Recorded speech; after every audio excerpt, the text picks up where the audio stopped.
Bom, dando continuidade aqui à nossa discussão, chegamos e continuamos a falar sobre teoria da firma. Estávamos falando sobre o equilíbrio do mercado de trabalho. Equilíbrio do mercado de trabalho que já foi inclusive tema de prova, e observamos que o equilíbrio do mercado de trabalho dar-se-á na igualdade entre a produtividade marginal do trabalho e o salário que é pago ao trabalhador, e aí benefício e custo oferecidos à empresa estarão iguais. É interessante observar, inclusive, que aumentar a produtividade é uma forma de viabilizar mais crescimento econômico e, ao mesmo tempo, aumentar a remuneração do trabalhador, né? Então, você estuda, você fica qualificado para aumentar o teu salário ou para que o seu salário justifique realmente uma situação mais interessante, mais vantajosa e etc. Então, voltando para cá, a gente está falando de um mercado de trabalho que a qualificação profissional é fundamental, né? Então, se você tiver qualificação profissional, se a mão de obra é treinada, se a mão de obra é educada, isso significa que ela vai ser mais produtiva, você vai precisar de menos gente para desempenhar a mesma tarefa. Se você precisa de menos gente para desempenhar a mesma tarefa, a economia pode crescer mais. Mais bens e serviços poderão ser produzidos. Além disso, a remuneração do trabalhador poderá ser maior, e poderá ser maior em bases sustentáveis. Não adianta aumentar o salário se esse aumento salarial não for compensado por um aumento de produtividade. Não adianta, né? Porque, na prática, se você tiver um aumento salarial sem aumento de produtividade, haverá demissão. É isso que acontece na prática. Talvez você já tenha observado que uma situação muito comum no mercado de trabalho é a seguinte: a pessoa ela é promovida, e ao ser promovida, o que acaba acontecendo é que ela é demitida logo na sequência. Ela é promovida e logo depois de promovida, ela é demitida. Por que acontece isso? Porque o salário dela foi aumentado de tal forma que o salário ultrapassou a produtividade dela. E aí não valeu mais a pena para a empresa mantê-la em seus quadros. Por isso, uma pessoa que é promovida, uma pessoa que tem um incremento salarial, ela só não é demitida em duas situações. Situação 1, quando o salário dela era tão baixo que o aumento salarial não fez cosquinha na produtividade dela. Situação 2, quando o aumento salarial foi acompanhado de um aumento de produtividade. Então, se você não tiver um aumento salarial que seja acompanhado de aumento de produtividade, a não ser que o seu salário seja muito baixo, a chance de você ser demitido é enorme. Você só não vai ser demitido se a empresa não tiver uma racionalidade na busca do máximo lucro. Se ela tiver, você será demitido. Tá? Então, voltando para cá, é interessante observar que quando a gente está falando de educação, treinamento, isso é muito legal de ser destacado sempre. A educação, o treinamento, tá? A educação, o treinamento, a experiência, ela aumenta a produtividade do trabalhador. Ao aumentar a produtividade do trabalhador, ela pode gerar mais crescimento econômico, porque afinal eu vou precisar de menos pessoas para desempenhar as mesmas tarefas. Eu vou poder ter também aqui, além de mais crescimento econômico, maior renda para o trabalhador. Em bases sustentáveis, o trabalhador terá renda maior. Muita gente coloca, puxa, mas um trabalhador braçal na Alemanha, nos Estados Unidos, ele ganha muito mais do que aqui, mas é claro que ele ganha muito mais, ele é muito mais produtivo. Se você olhar o número de pessoas que tem um quiosque na Alemanha, um quiosque no shopping, na rodoviária, na estação de trem, é minúsculo. Muitos quiosques têm uma pessoa só. No Brasil, você tem os mesmos quiosques, às vezes da mesma marca, com várias pessoas trabalhando. Então, é porque essas pessoas são menos produtivas, são menos eficientes e, consequentemente, acabam tendo salários menores, porque vão ter que dividir o salário delas por mais gente. Isso acaba sendo um problema em termos de crescimento econômico, acaba sendo um problema em termos de remuneração do trabalhador. A nossa baixíssima produtividade, infelizmente, ela é uma causa, isso é mensurável. A baixíssima produtividade do brasileiro é uma das causas da nossa baixa renda, no país. Tá legal? Bom, voltando para cá, é interessante que quando você tem muita educação, isso inclusive diminui até a desigualdade, né? Se a gente comparar um país como a Noruega, versus um país como o Brasil. Bom, por que a desigualdade na Noruega ela é menor? Na Noruega, a desigualdade ela é menor porque o número de pessoas qualificadas, treinadas e educadas é muito grande. Com isso, em termos relativos, o salário dos qualificados acaba caindo. O salário dos qualificados acaba caindo. Como os não qualificados são muito escassos, o salário dos não qualificados acaba subindo e, consequentemente, a distância entre ricos e pobres acaba encolhendo. Um detalhe extremamente importante é que na Noruega, tanto os qualificados quanto os não qualificados vão ser mais produtivos. Então, os dois vão ganhar mais. Agora, vale o destaque que a distância entre eles será menor por conta realmente da abundância de trabalhadores qualificados. No Brasil, os trabalhadores qualificados são extremamente escassos. Consequentemente, o salário dos qualificados vai lá em cima. Já os não qualificados ainda são muito abundantes e o salário dos não qualificados vai lá embaixo. Consequentemente, a distância entre ricos e pobres ela é bem maior no Brasil do que no caso da Noruega, tá? Então você vai ter uma distância muito maior entre qualificados e não qualificados. Tudo bem, gente? Então, a educação é uma forma de aumentar a produtividade, a educação é uma forma de aumentar o crescimento econômico, a educação é uma forma de aumentar a renda dos trabalhadores, a educação é uma forma de diminuir a desigualdade de renda. Claro que a produtividade não é afetada apenas por educação, mas a educação ajuda bastante. Né? O trabalhador ele pode ser mais produtivo se ele consegue chegar no trabalho mais rapidamente porque o sistema de transporte é eficiente. O trabalhador consegue ser mais produtivo se ele tem acesso a computadores melhores, se ele tem acesso a máquinas e equipamentos melhores. O trabalhador ele consegue ser mais produtivo se ele tem um ambiente silencioso para trabalhar, se ele tem um ambiente acolhedor para trabalhar. Tudo isso interfere na produtividade do trabalho, sem dúvida alguma. É interessante observar que quando a gente está falando de escritórios, desenvolveu-se no mundo uma tradição de dar café para os seus funcionários. Né? Dar café para os seus funcionários é algo que acontece desde o século XIX, em grande medida. Você dá café para os seus funcionários porque o café é um estimulante. E o seu grande objetivo, claro, é aumentar a produtividade deles. Por isso que você dá café. Você dá café porque a produtividade do seu trabalhador aumenta diante realmente do estímulo que a cafeína proporciona. Então, voltando para cá, nós encerramos aqui essa dinâmica do mercado de trabalho. Aliás, eu posso até acrescentar mais um elemento. Eu posso acrescentar mais um elemento dizendo o seguinte, olha, nós temos aqui o mercado de trabalho. E aí o mercado de trabalho, nós vamos ter quantidade, vamos ter salário, vamos ter oferta de trabalho, que é dada pelo trabalhador, é o trabalhador que vende mão de obra. Nós teremos uma demanda por trabalho, que é dada pelo empresário, é o empresário que compra a mão de obra, e o equilíbrio do mercado de trabalho dar-se-á aqui, né? Nós teremos, então, um salário de equilíbrio, e nós teremos também uma situação de equilíbrio entre quantidade ofertada e quantidade demandada. Legal?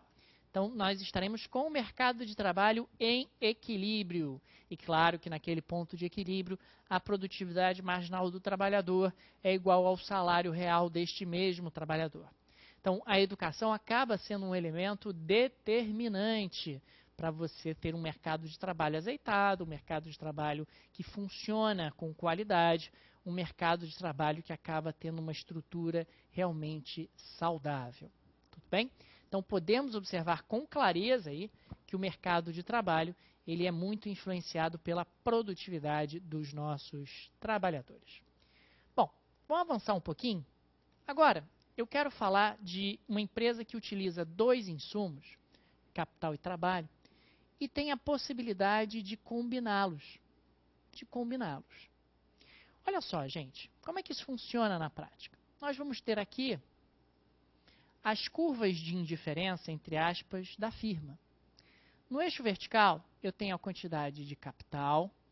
No eixo horizontal, eu tenho a quantidade de trabalho. Então, no eixo vertical, eu tenho a quantidade de capital. No eixo horizontal, eu tenho a quantidade de trabalho. Então, a minha empresa utiliza esses dois insumos, capital e trabalho, para produzir. E eu vou pensar aqui uma combinação. Nós temos aqui uma combinação que tem 10 unidades de capital e 1 unidade de trabalho. Então, esse aqui é um primeiro ponto. Temos um segundo ponto que produz tanto quanto o primeiro, 7 unidades de capital, 2 de trabalho. Um terceiro ponto, 5 unidades de capital, 3 unidades de trabalho. Se você olhar, são os mesmos valores da teoria do consumidor, porque eu quero mostrar justamente a analogia e o paralelismo dessa racionalidade. E temos aqui um último ponto, 4 unidades de capital, 4 unidades de trabalho. Então, todas essas combinações geram a mesma produção total para a minha empresa. Eu posso ligá-las e eu vou formar aqui o que nós chamamos de isoquanta. A isoquanta liga inúmeras combinações de dois insumos que proporcionam a mesma quantidade produzida. Daí o nome, isoquanta, mesma quantidade. As isoquantas, aliás eu vou traçar várias, elas mostram inúmeras combinações de dois insumos que proporcionam o mesmo nível de produção total. Então, quando eu saio aqui do ponto A para o ponto B, do B para o C, do C para o D, nós temos o seguinte. Do A para o B, eu estou abrindo mão de 3 unidades de capital para ter 1 unidade a mais de trabalho. Do B para o C, eu estou abrindo mão de 2 unidades de capital para ter 1 unidade a mais de trabalho. E do C para o D, eu estou abrindo mão de 1 unidade de capital para ter 1 unidade a mais de trabalho. Então, no final das contas, puxa, eu estou cada vez mais resistente em abrir mão de unidades de capital por unidades adicionais de trabalho. Por quê? Porque essas unidades adicionais de trabalho, elas vão apresentando uma produtividade marginal decrescente. É exatamente o que acontecia na teoria do consumidor. No caso da teoria do consumidor, nós tínhamos uma situação, nós tínhamos um cenário onde as empresas, onde os consumidores, melhor dizendo, eles estavam cada vez mais resistentes porque as unidades adicionais apresentavam uma utilidade marginal decrescente.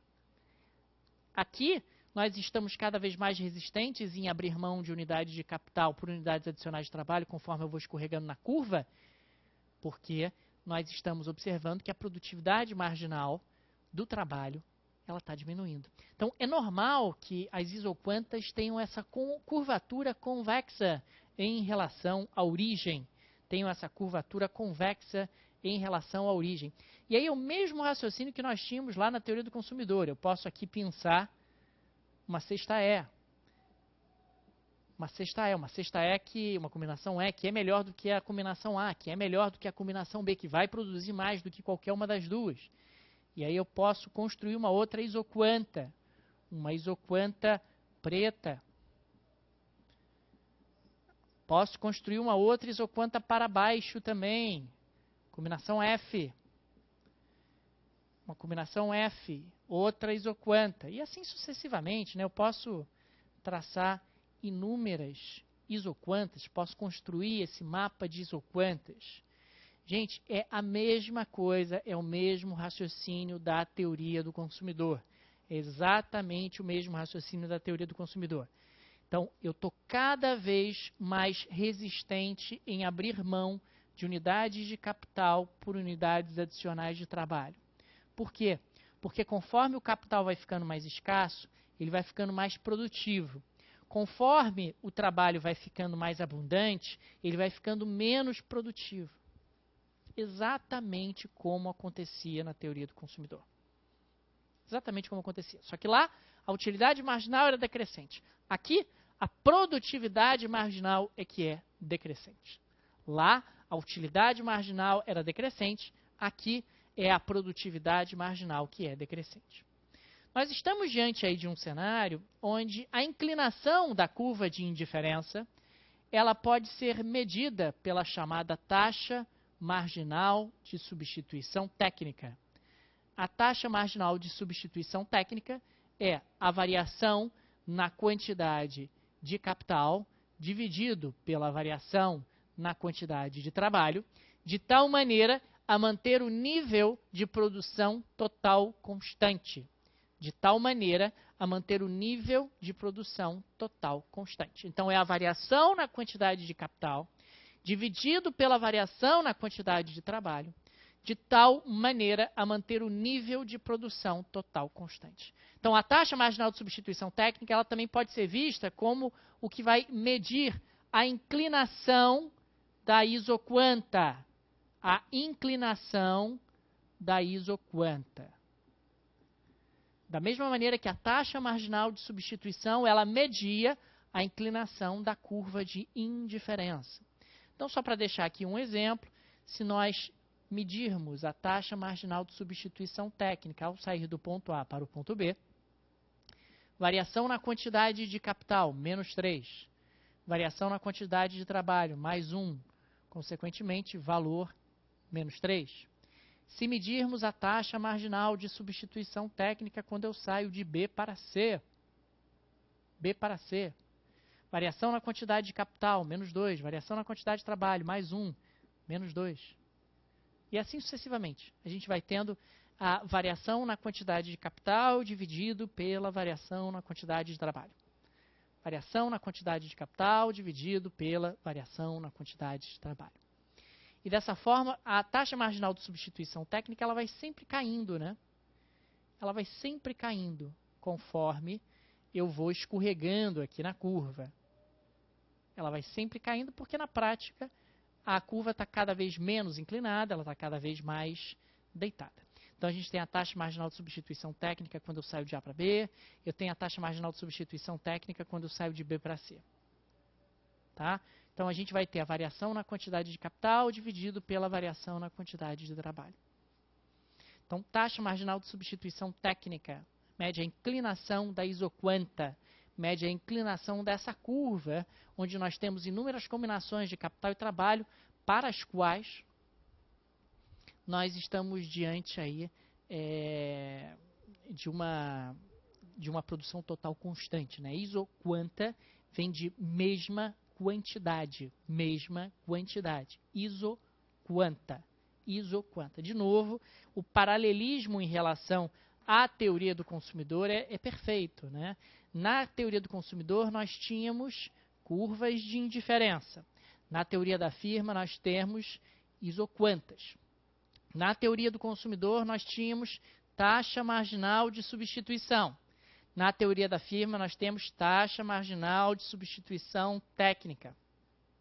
Na teoria do consumidor, as combinações da mesma curva de indiferença tinham a mesma utilidade total. No caso da firma, as combinações dentro da mesma curva de indiferença têm a mesma produção total. A mesma produção total, a mesma quantidade de bens está sendo produzida. Tá? No caso da teoria do consumidor, ela era convexa em relação à origem porque a utilidade marginal era decrescente.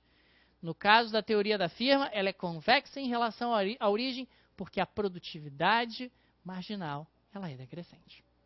Tudo bem, gente? Tranquilo? Então tá aqui. Olha lá, nós estamos diante de um cenário onde nós temos um mapa de curvas de indiferença? Não, mapa de isoquantas. O mapa de curvas de indiferença a gente tinha na teoria do consumidor. Na teoria da firma, a gente tem um mapa de isoquantas. O mapa de isoquantas. Tá claro, gente? E a inclinação da isoquanta ela é medida pela taxa marginal de substituição técnica. Na teoria do consumidor, a gente tinha a taxa marginal de substituição. Na firma, a gente tem a taxa marginal de substituição técnica. Lembrando que essa taxa ela vai caindo graficamente, porque a isoquanta está deitando, né, está se tornando menos inclinada, e intuitivamente a explicação é que você está cada vez mais resistente em abrir mão de unidades de capital por unidades adicionais de trabalho. Essa resistência é crescente, porque como você tem cada vez menos capital, o capital está cada vez mais produtivo. Como você tem cada vez mais trabalho, o trabalho está cada vez menos produtivo. Tudo bem, gente?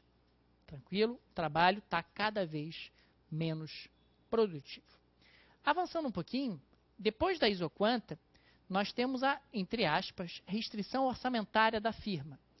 Então, a firma ela tem, por exemplo, um orçamento de 100 para ela utilizar entre capital e trabalho.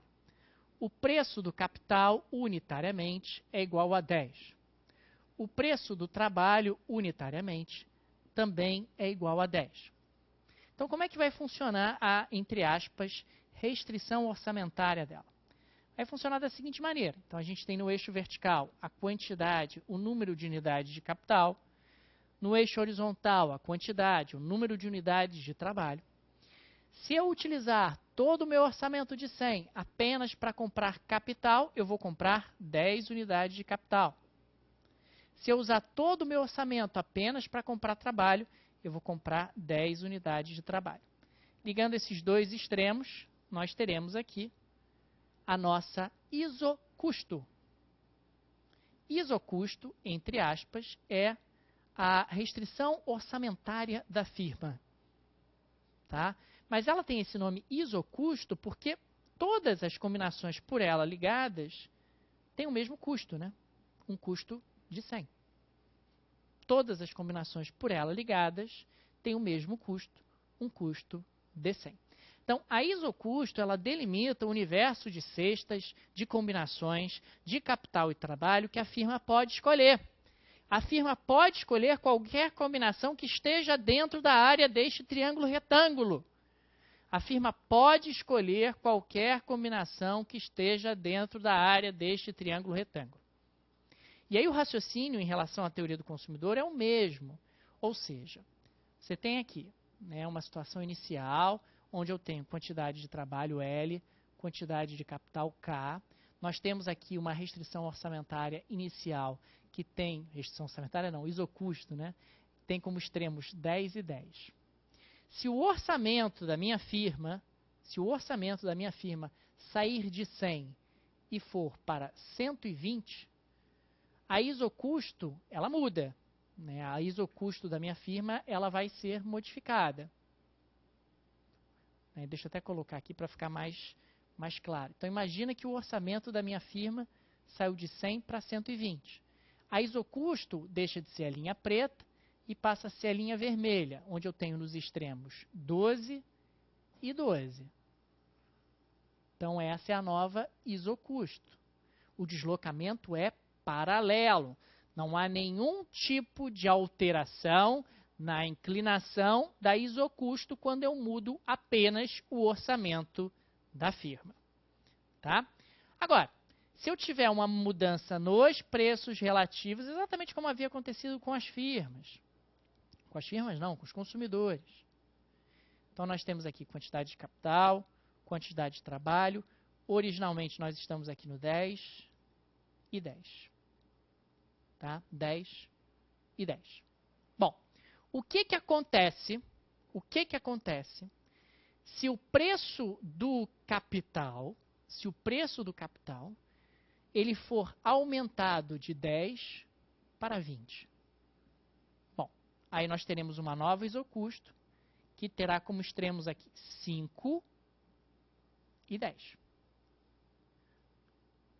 Então, houve uma alteração na inclinação, houve uma alteração na angulação. A nova isocusto, que é esta aqui, tem uma inclinação diferente da inclinação original, da isocusto original. Tá claro, gente? Então, na prática, nós temos que lembrar que a inclinação da isocusto é dada pelos preços relativos dos fatores de produção. Então, a inclinação da isocusto, ela é dada pela relação dos preços dos fatores de produção. Relação dos preços dos fatores. Então, a inclinação ela é dada pela relação dos preços dos fatores de produção.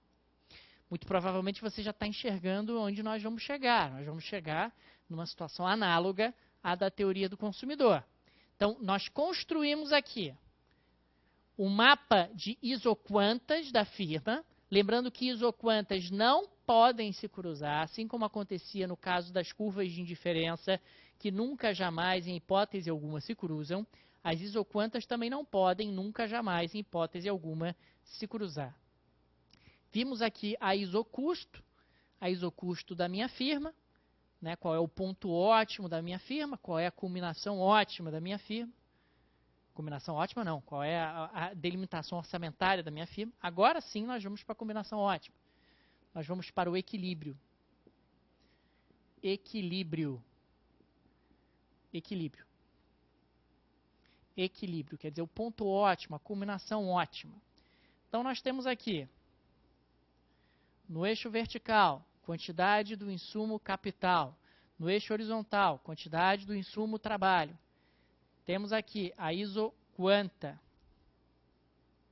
Isoquanta não, desculpa, gente, isocusto. Aí nós temos aqui algumas isoquantas.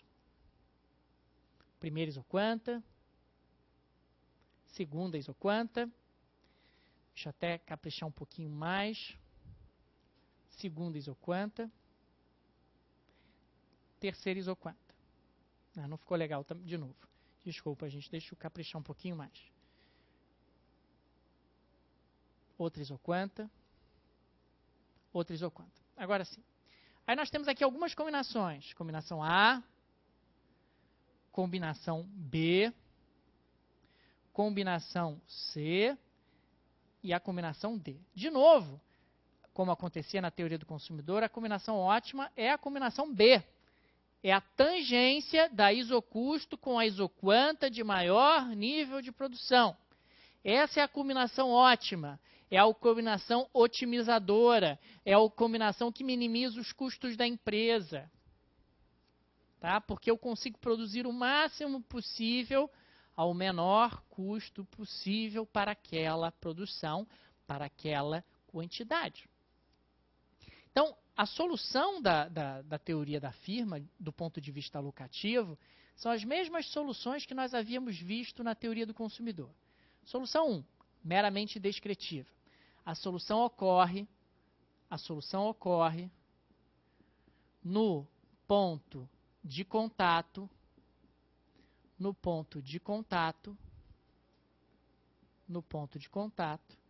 que é normalmente um ponto de tangência entre a isocusto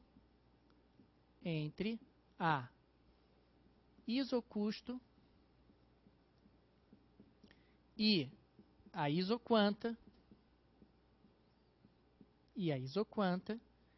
de maior nível de produção. Maior nível de produção. De maior nível de produção. Então, ocorre no ponto de contato, que é normalmente um ponto de tangência, entre a isocusto e a isoquanta de maior nível de produção. A solução 2, ela pode ser a solução das relações benefício-custo, que também a gente viu na teoria do consumidor. A solução 2 acontece, a segunda forma de ver a solução, quando a relação benefício-custo dos dois insumos ela é igual. Ou seja, quando a produtividade marginal do trabalho, sobre o preço do trabalho, é igual à produtividade marginal do capital, sobre o preço do capital.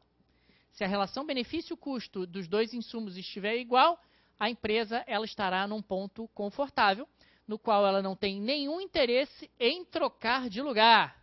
Ela não tem nenhum interesse em trocar a combinação que foi escolhida. Ela não tem nenhum interesse em trocar de lugar. Ela não tem nenhum interesse em trocar a combinação que foi escolhida.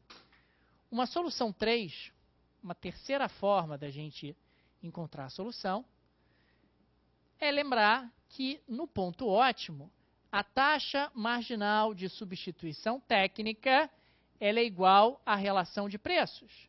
Preços dos insumos. Preços dos insumos. Ou seja, a inclinação da isoquanta, que é dada pela taxa marginal de substituição técnica. Então, a inclinação da isoquanta no ponto ótimo é igual à inclinação da restrição orçamentária. É igual à inclinação da restrição orçamentária. Então, uma terceira forma de nós enxergarmos a solução do problema da firma do ponto de vista alocativo. Então, a combinação ótima, a alocação ótima, ela ocorre no ponto B de bola. Ponto B de bola, onde nós temos o contato, que no caso é uma tangência, entre a isocusto e a isoquanta de maior nível de produção. Nesse ponto B, nós também temos produtividade marginal do trabalho sobre o preço do trabalho igual à produtividade marginal do capital sobre o preço do capital. Solução 3. A taxa marginal de substituição técnica, nesse caso, está igual à relação de preços. A taxa marginal de substituição técnica está igual à relação de preços. A taxa marginal de substituição técnica está igual à relação de preços. Então, são três formas diferentes de nós enxergarmos a solução da firma, o ponto ótimo da firma, a combinação ótima para a firma. Tudo bem, gente?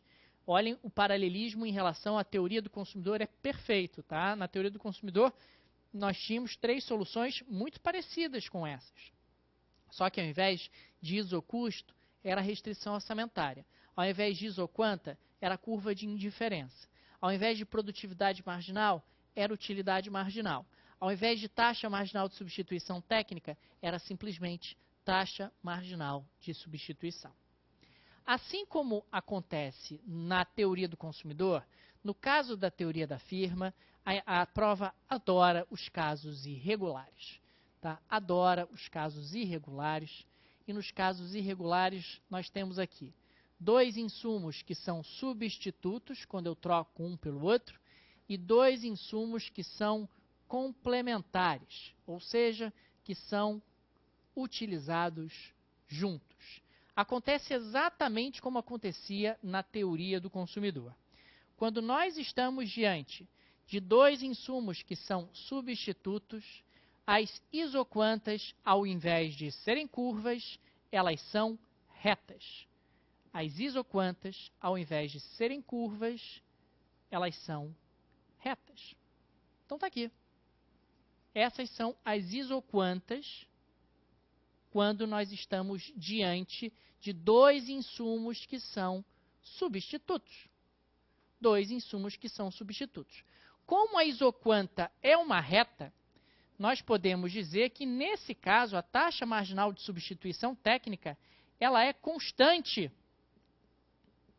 A taxa marginal de substituição técnica ela é constante. A taxa marginal de substituição técnica ela é constante. Tudo bem? Então, como nós estamos diante de dois insumos que são substitutos perfeitos, a taxa marginal de substituição técnica ela será constante. Aí nós temos duas possibilidades de solução. De novo, possibilidade 1, quando a isocusto coincide com uma dessas isoquantas. Se a isocusto coincidir com uma dessas isoquantas, por exemplo assim, o ponto ótimo é qualquer um desta coincidência. O ponto ótimo será qualquer um desta coincidência. Possibilidade 2, quando a isocusto ela cruza assim as isoquantas. Aí o ponto ótimo vai ser esse aqui no cantinho. Esse vai ser o ponto ótimo, esse ponto vermelho.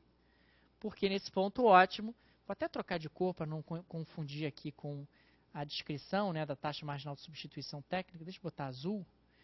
Nesse caso aqui, o ponto ótimo é esse ponto azul.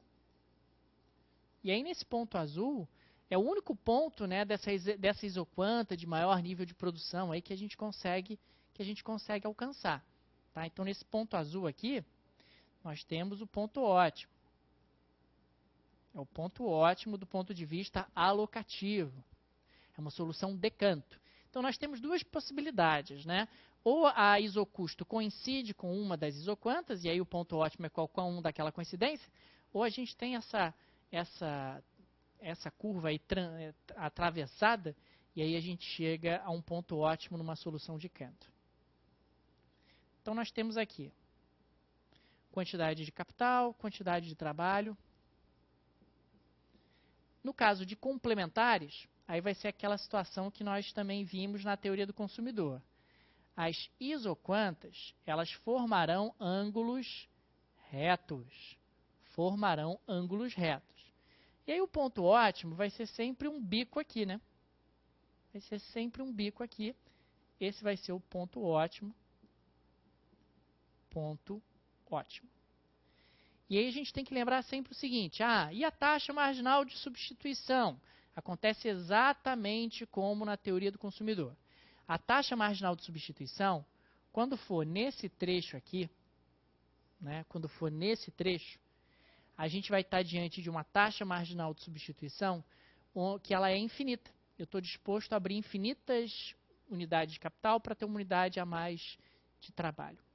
Se for nesse outro trecho aqui, a taxa marginal de substituição técnica, né, ela será zero. A taxa marginal de substituição técnica será zero. Então, ela oscila entre o infinito e o zero. Ela oscila entre o infinito e o zero. Tá legal, gente? Deixa eu só dar um exemplo aqui de questão de prova, né? Só para ficar bem ilustrado como é que isso pode ser cobrado, né? Nós já fizemos aqui outras questões, outros itens dessa mesma questão em outra oportunidade, mas eu queria fazer só esse item 2 aqui. Só para ilustrar, para deixar bem fechadinho sobre o que a gente está falando.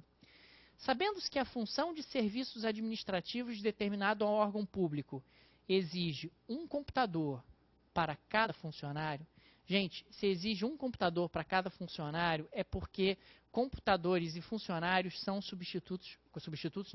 são complementares perfeitos. Eu preciso sempre dos dois. Então, eles são complementares perfeitos. Então, sabendo-se que a função de serviços administrativos de determinado órgão público exige um computador para cada funcionário, conclui-se que as isoquantas entre esses dois insumos são formadas por linhas retas, paralelas, cuja inclinação é igual a menos 1. Constante igual a menos 1, né?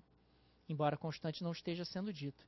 Gente, linhas retas, inclinação constante, é no caso de substitutos e não no caso de complementares. Então, o erro dessa afirmativa é que ela misturou alhos com bugalhos. Ela misturou as estações. Ela descreveu complementares, né? Sabemos que a função de serviços administrativos de determinado órgão público exige um computador para cada funcionário. Pô, então um computador para cada funcionário e computador são complementares. Tá? Conclui-se que as isoquantas entre esses dois insumos são formadas por linhas retas cuja inclinação é igual a menos 1. Aí nessa segunda parte ele descreveu substitutos perfeitos. Disse que as isoquantas são linhas retas com inclinação igual a menos 1.